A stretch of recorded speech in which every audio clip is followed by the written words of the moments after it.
Hey, welcome to Leadership Within, the moment for leaders to reflect on their human experience of leadership. I'm your host, TK, and I'm joined by Vanessa. Hey, Vanessa. It's lovely to have you on the podcast, and it's so great that we finally got round to making it. It's our first episode. How does it feel? It's taken a little while, hasn't it? It feels exciting.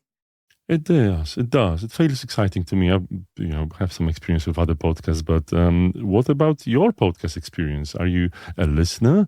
How do you think about podcasts? I listen to podcasts on dog walks sometimes. And I've done a few podcasts, but as a kind of guest on other people's rather than me kind of co-hosting. Oh, so quite a jump indeed. But I'm so glad that we finally managed to make the step, because I think there's something missing, and we both, I think, do, and we'll talk about it some more today.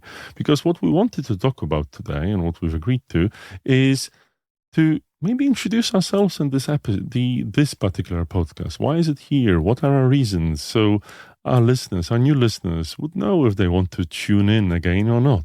I guess it's important, isn't it, to start with things like that? It always helps to start with why, doesn't it? Yeah, I guess, they say it, but I think it's difficult for people to reflect on their whys. It's one of these questions which are popular to ask, and yet not many people think about it so deeply. So I'm glad that we're doing it. Me too. So, Vanessa, where do we start? Yeah, so should we start with you telling us who you are? Would that be a good starting point? And then I can share who I am. That's a good question, isn't it? All right, so yes. So for our listeners to understand who we are, who are these people that are behind the names and the photos? So myself, TK, you know what? I have to pronounce my full name, which is Tomasz Kropiewnicki, but barely anyone uses it. In terms of like myself and, what I want to, I'll link myself in the show notes, my LinkedIn profile. It says a lot about me, who I am, what I'm doing as a leadership coach and consultant, as someone that grows and helps leaders and organizations to have a great culture of leadership. But what I think isn't there on my LinkedIn profile is maybe the fact that I sometimes also would like to have a good leader, and how important it is for me to experience great leadership for myself, because as a leader, I think sometimes, even if you're at the top and there's no boss you have, leadership is important for every one of us, and it is important for me. So that's something I would like to share, which isn't on my LinkedIn profile. How about you, Vanessa? Who are you? Yeah, so I'm also... hi, I'm Vanessa. I'm also aware that it might be interesting for people to know how we actually met, which is... I can't even remember when, but it was way back when we were doing ORSC, Organizational Relationship Systemic Coaching Training. Indeed, yeah. Like our lives have kind of weaved around LinkedIn, haven't they? But we've never really connected very much. So until we had this kind of idea that actually from a conversation, we have really great conversations. And wouldn't that be lovely to share with people? So that's kind of like who we are together. And I suppose in terms of who I am, other than my LinkedIn profile, I think I know I'm a human being. I'm also a leadership coach. And I've ended up working a lot with women and really wanting to support us to have voice and to have confidence. And I think that's probably where we intersect, is that it is a leadership journey from within. And it starts with ourselves and really knowing who we are in our authenticity and where perhaps we go when we feel a bit afraid. And just really wanting to have more conversations about how we can connect to that deep, soulful place within us and lead from that place. So I think that's probably the bit that I haven't put on my LinkedIn, because it's probably a bit too long to put on there, but it says a bit about my heart and what's important for me as a leadership coach.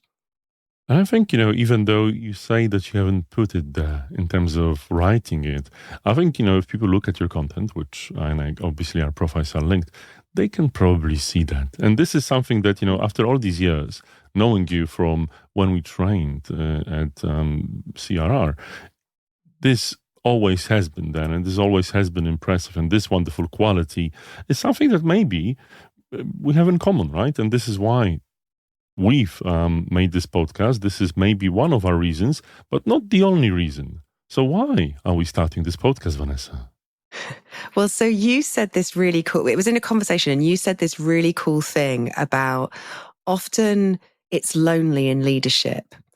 And, because sometimes we feel like we've got to hold this front, particularly if we're out front, setting pace, direction, inspiration, Yes. We feel like we've got to show up in a certain way.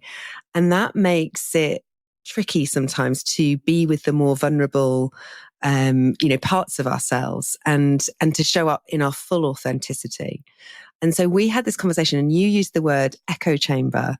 And I thought it's such a cool phrase because it describes exactly what can go on. And I mean, I think if you and I think about in our own business, we can really be in an echo chamber, and have that going on in ourselves. And so the idea that actually, what if the two of us shared conversations from, the things that show up in the work that we do, but also in our own lives, that would give people access to a part of leadership that perhaps, is not always unzipped, is not always seen and known. So I think that was, for me, that was the piece that was underneath we have some pretty cool conversations, TK. And it's like, wouldn't it be great for other people to hear that? Well, I hope it will. And I hope that, these conversations will become this for, our wonderful listeners, which as you're listening to it, you're one of them. And yeah, I agree with, absolutely. I think this is something that's clearly missing. It's always missing for me, and I've always been looking for it as a leader myself, looking for the opportunity to reflect, the opportunity to be with people that have similar problems. And, when you're a leader in an organization, quite often there's a lot of posturing, there's a lot of power plays, there's sometimes little space to show vulnerability, which is one of the things I'm sure we'll talk about more than other things too. But the important thing is providing people the opportunity to maybe listen to their voice from within by listening to our voices from within, to see if they have a common experience with us, which I think many people do. I love that. I love that because it's like, sometimes if we're in a room full of people, we don't want to voice something because we think, what if I'm wrong? Or, what if I look stupid? Or what if? And I think, what you're doing is we're doing is being a voice of the system, so if we voice something, it helps us know that we're not alone. And, really we're all mirrors for each other. And I think a lot of leadership is basic humanity. And I sound, I say that and I notice, it's easy to say, but the laughter is probably saying, what, this is sometimes really hard to do. So I really love that you're bringing that into this conversation and future conversations. And I think, I definitely agree with you in terms of the basic human aspect, right? To be a great leader, it means to be a great human. And yet, even though this is, as you've mentioned, as a human being, this is something we do all our lives. There isn't a lot of training we get. We can talk about our leadership development work, not today, but essentially what happens is it's interesting how our culture imprints of leadership are not necessarily about reflection. There's lots that's being spoken about, the power, the walk, the walk, and, do the inspirational bits, be, quote unquote, a big man leader, which we'll hope that it was big person or big woman. But the thing is, what's missing is like someone really talking about being a reflective leader. Yeah, there's Brené Brown. There's so many people doing that, but it's not yet mainstream. So we want to maybe put a brick into making it a bit mainstream ourselves. I noticed that makes me curious about what makes you a reflective leader. Like what are the practices that you have that help you be reflective as a leader? Happy to go into that because I think, this will also help people to know me, and I'll ask a question back. But in terms of my own practices of reflective leadership, I could say that, I'm doing a lot of brain writing. I am making sure that always, even like when we're recording this episode, after we record, we'll probably reflect. I'm always making sure that the practice of reflection is in the core of what I do. But the reality, Vanessa, I think, which is maybe the most important thing that makes me or allows me, or I allow myself to call myself a reflective leader, is the fact that whatever my reflection brings, I treat it seriously. The problem with many people reflecting is, even though something happens for them, even though their reflection may bring something, it often brings things that they're not comfortable with. And the cognitive dissonance makes people reject it. What I think a true reflective leader can do is fully embrace everything that the reflection brings them, which is not necessarily a practice, but a mindset. The one that I find quite difficult, I have to say, constantly struggling with that. What about yourself, Vanessa? Well, I'm noticing that I'm sitting with the term cognitive dissonance and wondering if actually it might be really helpful to layer an example in there that makes it yes. real. Okay, so I'll tell you about my examples, but I'd love to hear if this is also something that happens to you, because again, the leadership within voice is like confronting ourselves with our own experiences. So, as an example, Vanessa, what I've at some point and quite recently been pursuing is, some new business ideas, some new products and services I want to offer, and I find myself sometimes being stubborn. Many leaders are. Many people are, actually. I guess you can probably remember me and know how stubborn I can be. But the thing is, what I contracted with myself, what I really made a commitment to do is, through the process of research and deep self-reflection, I basically said to myself that if this idea doesn't make sense, I want to know it early, and I want to pivot without necessarily feeling guilt, without regret. I want to see myself pivoting as a positive thing. But what I found, and hopefully I won't pivot, but I say this, hopefully I won't pivot. I still will probably hold regret if I do. So that's a difficult thing for me. And I'm also reflecting on this difficulty. So going back to your question about cognitive dissonance, I think this is a decent example, at least for myself. See, and we're also practitioners of the leadership circle, so you've got this thing called protecting. We won't go into this too much in this episode, but some people associate their own value, their own identity with their ideas. And what if your idea isn't that great? And the cognitive dissonance comes in and makes you say, well, I'm wrong, but it's good that I'm wrong. The cognitive dissonance would say you're not valuable because you're wrong, but the reflection and the true reflectiveness is accepting that. So that's my example. Okay, great. Thank you. Does it really helpful. resonate with anything from your life and work? Yeah, kind of. I think if I'm being really honest, I often do more reflection in the times where it's sticky and not necessarily in the times when things are going well. And I think actually there's real value from doing reflection when things are working out too, right? So I can do more of that. If I'm honest, sometimes I think reflection has come from a place of it's not worked, and therefore what do I need to learn here? And then keeping that reflection in a place of growth rather than reinforcing some kind of self-limiting belief. It can be an ongoing challenge. So I resonate with what you say. And I think, part of the work as leaders is this inside work that is iterative. It goes on and on.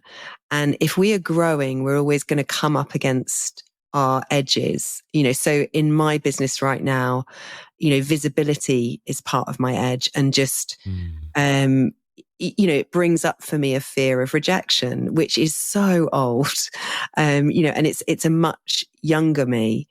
And, there's evidence there to say, I won't get picked or whatever, various things that it will say. And I think, what I'm realizing through reflection is that part of me, needs soothing, needs reassurance, but it doesn't need to drive my business forward, because if it does, it's going to screw it. So I find the value of things like reflection in those moments really helpful to say, well, which part of me is talking? And is that part of me the one that's really going to get behind the goal here? Or is it going to sabotage it? And I find that version of reflection really helpful. And as you said, it can be deeply uncomfortable, because we get attached to ideas, we get attached to certain, and it's just human, isn't it? Certain identities about ourselves we get attached to. And we can also get a lot of our self-worth from those identities. So I feel this reflection helps us be agile and adaptable and always growing. And so that's why I think it's really valuable.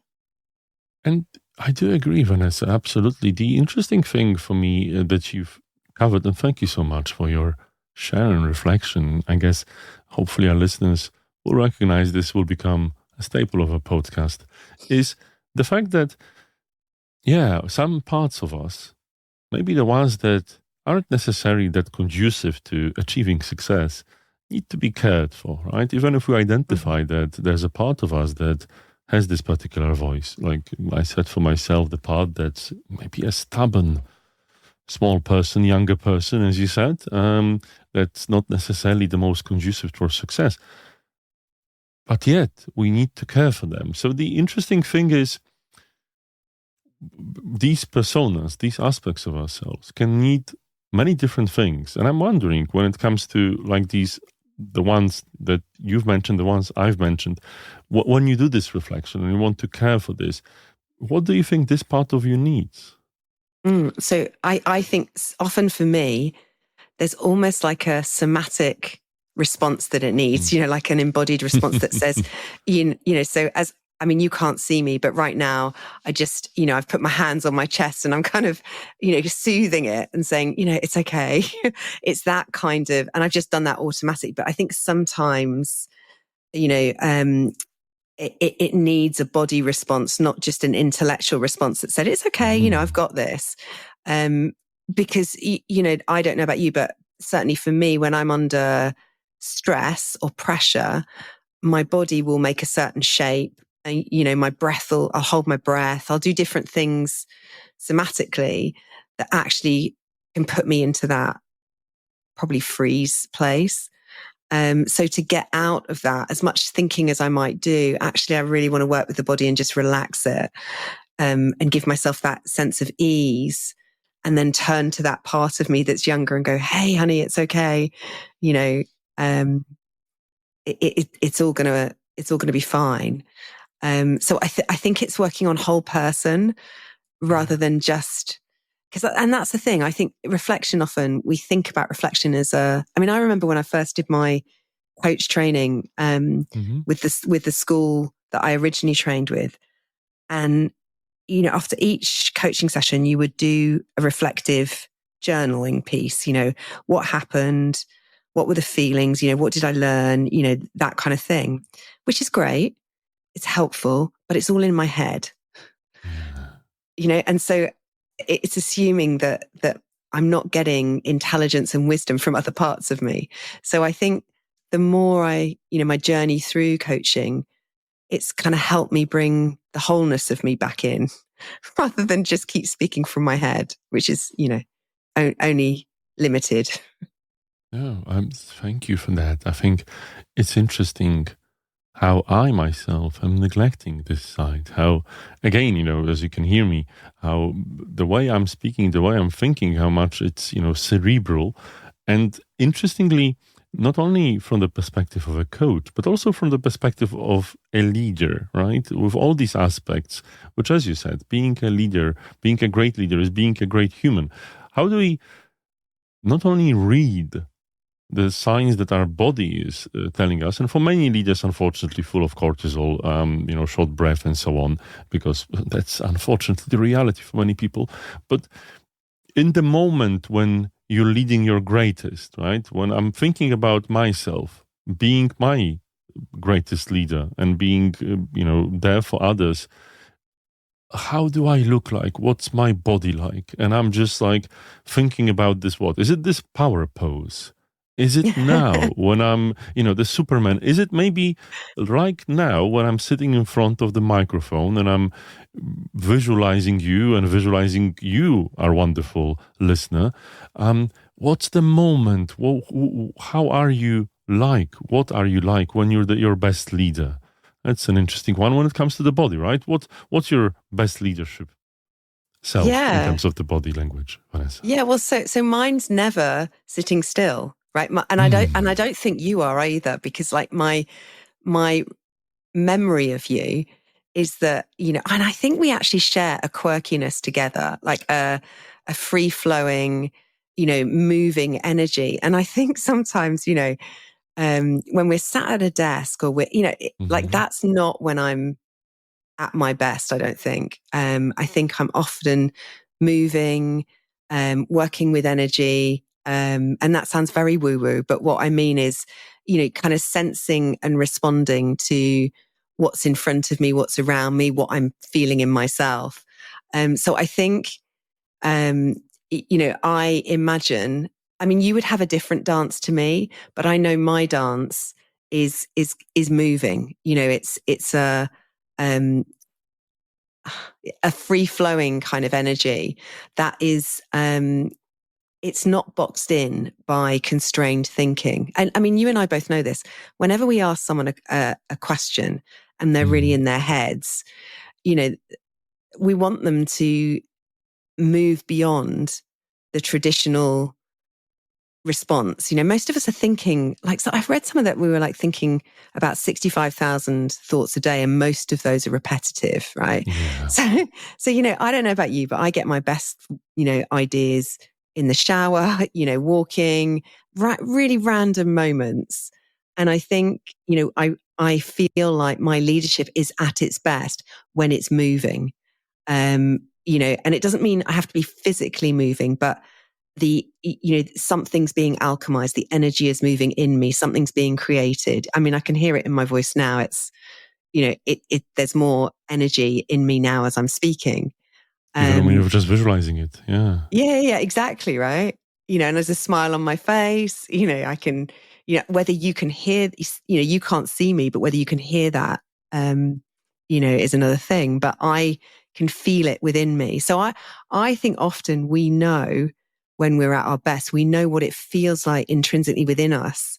But we've got this model that says we need to sit at a meeting at a table and, be really serious. And, it's like, oh, come on.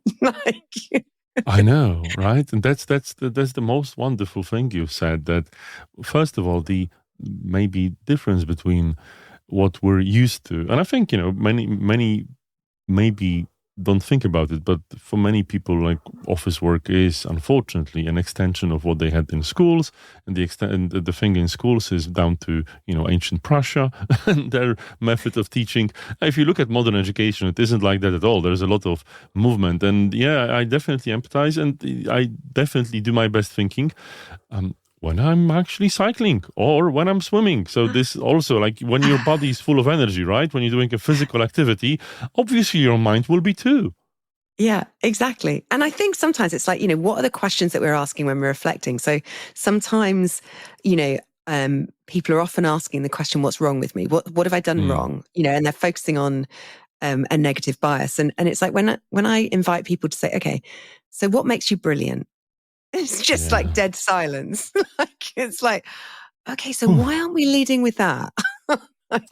Yeah, that's a big question, and maybe we'll have to get there in one of our next episodes, because there's definitely a lot of interesting things stopping people from being able to not even clearly articulate that, because words aren't always the easiest to come by, but to even think about that, to have the audacity to answer this question from the depth of your heart. And I hope that you, our wonderful listeners, actually, think about, when are you at your best, when it comes to where is your body at your best to support you as being your leader, or how does it look like? But maybe to quickly wrap up this first portion of this episode, Vanessa, we've talked a lot about the thing that we would like to provide for our leaders, but it's also about us a bit. So what are we getting from having these conversations? So if I took today as an example, what I am getting from this conversation is I'm making sense of, different random things that are in my head, and I'm bringing them together in a narrative, and how I take that away is, what are the questions that we actually ask us? So often we've got journals that give us structured questions, but actually are those the right questions? So what I'm taking away from just this conversation is, what questions am I asking myself, and how is that serving my leadership and my reflection? That's a brilliant one.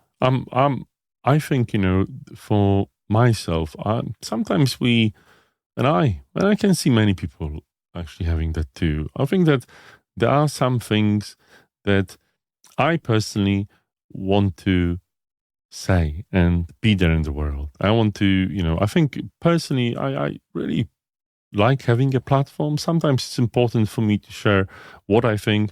Maybe, hopefully, what I'll get from it is some appreciation. Definitely, I'll get appreciation from you, Vanessa, but maybe our wonderful listeners will add some value to them, and they will also be appreciating us, hopefully with good reviews and sharing this podcast with other wonderful leaders they know.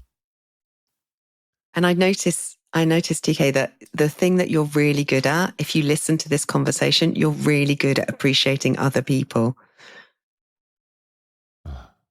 Vanessa, no, thank you so much. And this is the moment when you don't see me blushing. I don't often do, but sometimes, it's difficult to take a genuine compliment. With that, what I would offer our wonderful listeners is maybe some ability for them to reflect. And the best thing when it comes to reflection is maybe giving yourself some time. So I would like to invite you and our wonderful listeners for a very short break. We'll be back very soon.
So welcome back. I'm glad to have you after the break. So Vanessa, we had a lovely conversation about reflection before the break. And, thankfully my blushing situation is now under control. I'm just wondering, you might be listening to this podcast because we recommended it. You might have found it as a listener on your favorite podcast platform. But Vanessa, who is this podcast for? Who do we want our listeners to be? Or who are we talking to? That's a really good question, isn't it? I think we've dreamed them up, our listeners, so we've imagined these people out there. And these people are, so how I've dreamt them up is they're heart-led. They are committed and purpose-driven. And they want to do great work in the world. And they're potentially feeling like they're up against it. It might be that they're working in systems where that's not the norm, and it's very heavy on task. Or it might be that they don't feel that they have yet found their place in their team or organization. But I think what I want is for those people that are really passionate and heart driven and want to do great work, that they can find this a place to see themselves, be themselves, hear themselves through our conversations and feel normal, right? Feel validated, feel like, oh yeah, you get that energy to keep going. Because I feel like we need more heart in the world. We do. We absolutely do. And, as I'm sure we all have experienced and our listeners did, there's so much vying for our attention, so much vying to get our energy, so much with our hearts, with our missions, with, what we want to do in the world. There's so much to do. There's so wonderful world work that we're into, and sometimes it's obviously not being appreciated. So from my point of view, if you're a listener, what I would love you to ask yourself is, do you see yourself as a leader? I would like you to ask this one question, because I think being a leader means that you have the courage to answer this question as a yes, even though there might be no one reporting to you, even though there might be very little people, or maybe no one at all that would recognize you as a leader. It's your decision to be one. And I think, the podcast is for people that are not afraid to say yes to this. Which is a difficult question to ask yourself and to say yes to. I don't know, Vanessa, I'm sure you've experienced people that, even though being recognized as leaders, they might not want to answer yes to this question. Yeah, I think it's really easy to see leadership as the title, like the position. Yeah. And I think, if I'm being brutally honest, even in my own life, I can think I've been leading when I haven't. Mm-hmm. And I think leaders have the ability to empower themselves, and they don't allow the situation to dictate who they are. That's a big one, right? Yeah. So you can shape the reality around you, as I say, when it comes to, like, for instance, again, probably we'll mention the leadership circle, but not too much. It's like this creative mindset of being able to, when I say take charge, I don't mean like this in a violent, negative way. I mean, things happen, and what's important is to be in this particular space a person that's active, that's shaping the world around them, whatever it is, whatever it means. So that's maybe a leader. And if you were to say in a sentence or two, if we understand our core demographic, let's just say that for our wonderful podcast, what's our pitch? What are we giving to people for the gift of their time listening to us? I think courageous authenticity is what we're giving. And also human to human connection. Well, most certainly, I do agree. And, it's also building possibly a bit of a anticipation of our future episodes of what kind of conversations we might be having and what to expect. I agree with you. I think, not only the reflection, but actually, again, this courageous authenticity, not being afraid to say things that you might not hear on other podcasts. We're not going to talk about just positivity. We want to be the mirror for everything that a leader experiences. And I think this is why this podcast is here. Yeah, so we might even talk about toxic positivity. Which is another topic, which I'm sure, plenty of episodes to come. You can already hear from us how many things we're foreshadowing. So Vanessa, I mean, in terms of like future episodes, what kind of conversations can our listeners expect? Like, what would our podcasts look like? We know what the vibe will be. We know what energy we'll be building, but practically. Yeah. So this probably isn't practical, but I've often described it as, where do the real conversations happen? They don't necessarily happen in the meeting rooms. Mm-hmm. They often happen in, by the water cooler or the coffee machine or at lunch or whatever, right? And I think the conversations that we want to have are the real conversations. And so not necessarily coming at it from an academic point of view. I mean, okay, we might bring in research or a little bit of theory or, something that's relevant, but actually, let's dig into the messiness of leadership.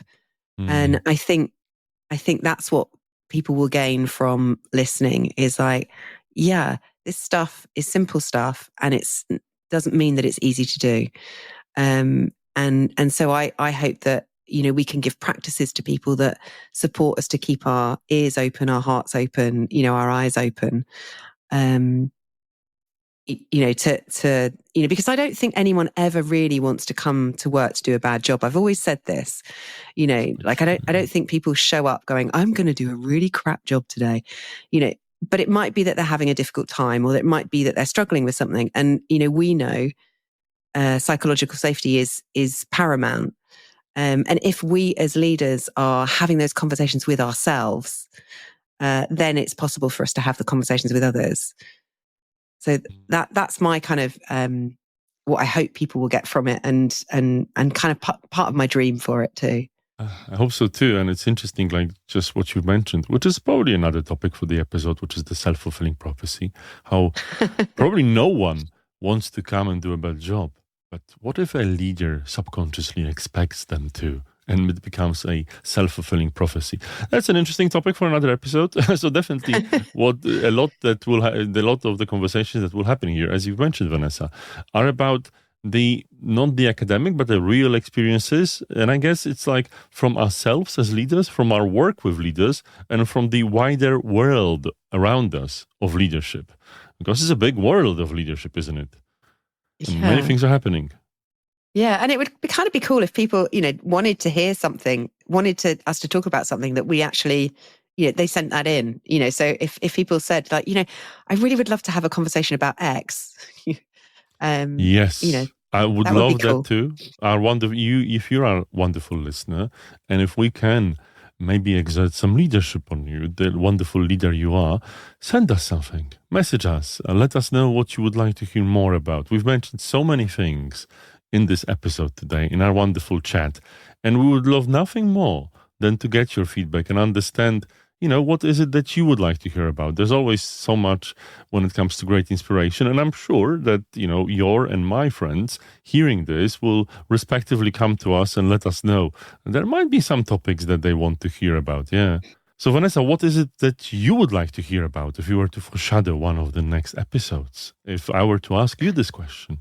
Well, I sent you a note, didn't I? Yes, saying I'd love us to have a conversation about self-worth as a leader and, identity and where we get that, where we source that from, and what happens when, things impact us maybe personally or at work that touch our self-worth. I mean, I think for me, I see a lot of people who identify success with achievement, and it drives a lot of burnout. And when things like a redundancy happens or a change happens, it kind of really throws them for a loop, because who am I if I don't have this? Then who am I?